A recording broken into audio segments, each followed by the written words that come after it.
Hello everyone, welcome to my channel Ishdeep. আশা করি সবাই খুব ভালো আছো। কাল তো ক্রিসমাস, তাই ভাবলাম ক্রিসমাস উপলক্ষে একটা সুন্দর ড্রাই ফ্রুটস কেক বানানো যায় বাড়িতে। তার জন্য আমি বিভিন্ন রকমের ড্রাই ফ্রুটসগুলোকে প্রথমে ছোট ছোট করে কেটে নিয়েছি। এখানে রয়েছে আমন্ড, রয়েছে কিশমিশ, রয়েছে খেজুর, রয়েছে ওয়ালনাট, রয়েছে আর রয়েছে টুটি ফুটি, ব্ল্যাক আঙুর যেটা রয়েছে, মোরব্বা রয়েছে আর চেরি রয়েছে। এই সমস্ত ড্রাই ফ্রুটসগুলোকে আমি প্রথমে ছোট ছোট করে কেটে নিয়েছি। গোটা গোটাও দেয়া যেতে পারে, তবে ছোট করে কেটে নিলে কেকে খুব ভালোভাবে মিশে যায়। এরপর আমি দুটো কমলা লেবুর জুস বের করে একটা পাত্রে ঢেলে দিলাম এবং সেই পাত্রে যে ড্রাই ফ্রুটসগুলো ছিল তার 80% ড্রাই ফ্রুটস আমি সেই কমলা লেবুর জুসে সোক করার জন্য 1 ঘন্টা রেখে দেবো। তাতে ড্রাই ফ্রুটসগুলো অনেক বেশি সফট হয়ে যাবে।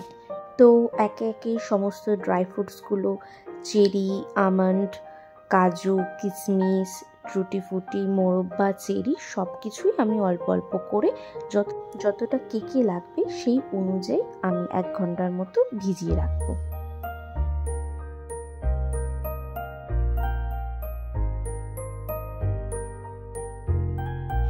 এবার অন্য একটা পাত্রে আমি কিছু চকলেট বিস্কুটের গুঁড়ো করা ক্রাশ নিলাম, কেননা আমার কাছে কোনো রকম কোকো পাউডার ছিল না।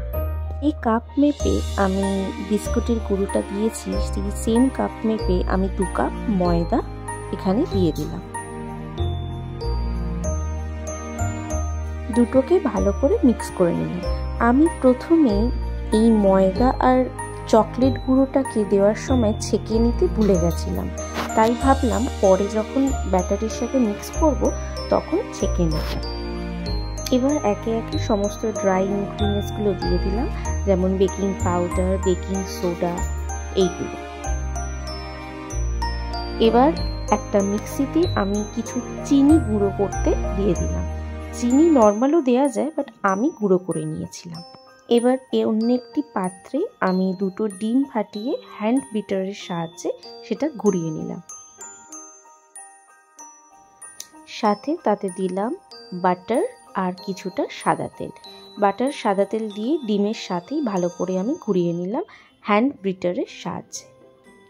অনেকে অনেক রকমভাবেই কেক বানিয়ে থাকেন, তবে এই রেসিপিটা সম্পূর্ণ আমার নিজের। আমি এটা আমার মনের মতো করে বানিয়েছি। তবে দেখার পালা শেষ অবধি কেকটা কতটা টেস্টি হয়। এবার ফ্যাটানো ওই ডিমের মধ্যে আমি ছাঁকনির সাহায্যে ছেঁকে ছেঁকে ওই ড্রাই মিক্সগুলোকে দিতে থাকছি আর হ্যান্ড বিটারের সাহায্যে ঘোরাতে থাকছি। এবার একে একে আমি তার মধ্যে দুধ দিয়েছি। ভ্যানিলা এসেন্স আমি একটু দিয়েছিলাম, বাট সেটা দেখাতে ভুলে গেছি। তো ফাইনালি দুধ দিয়ে আমি মিক্সটাকে গুলতে থাকছি।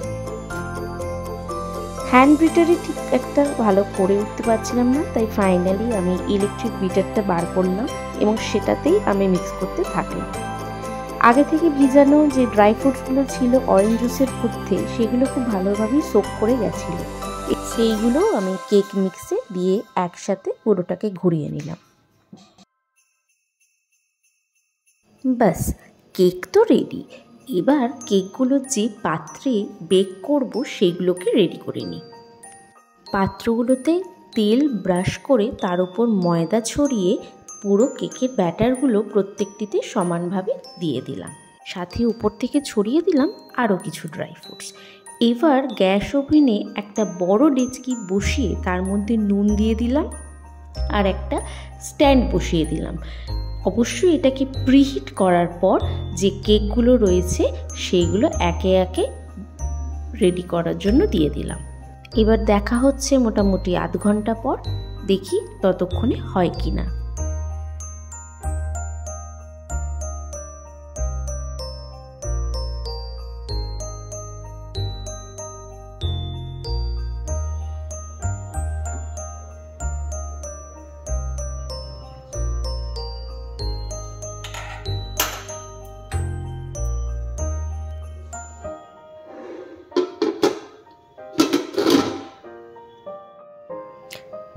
30 মিনিট পর আমি একবার ঢাকনাটা খুললাম চেক করার জন্য যে কেকটা হয়েছে কিনা, কিন্তু মনে হচ্ছে এখনও হয়নি।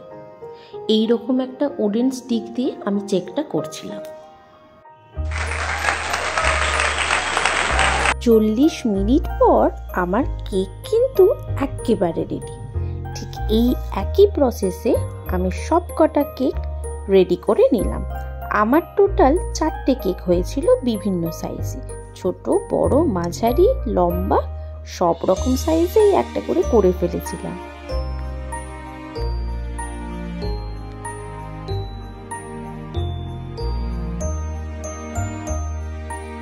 তোমরাও চাইলে কিন্তু এই সেম প্রসেসে বাড়িতে বসেই এত সুন্দর কেক বানিয়ে নিতে পারো। টাটা, দেখা হচ্ছে নেক্সট কোনো রেসিপি নিয়ে। ততক্ষণ আপনারা কিন্তু আমার চ্যানেলটাকে অবশ্যই সাবস্ক্রাইব করুন, কেমন?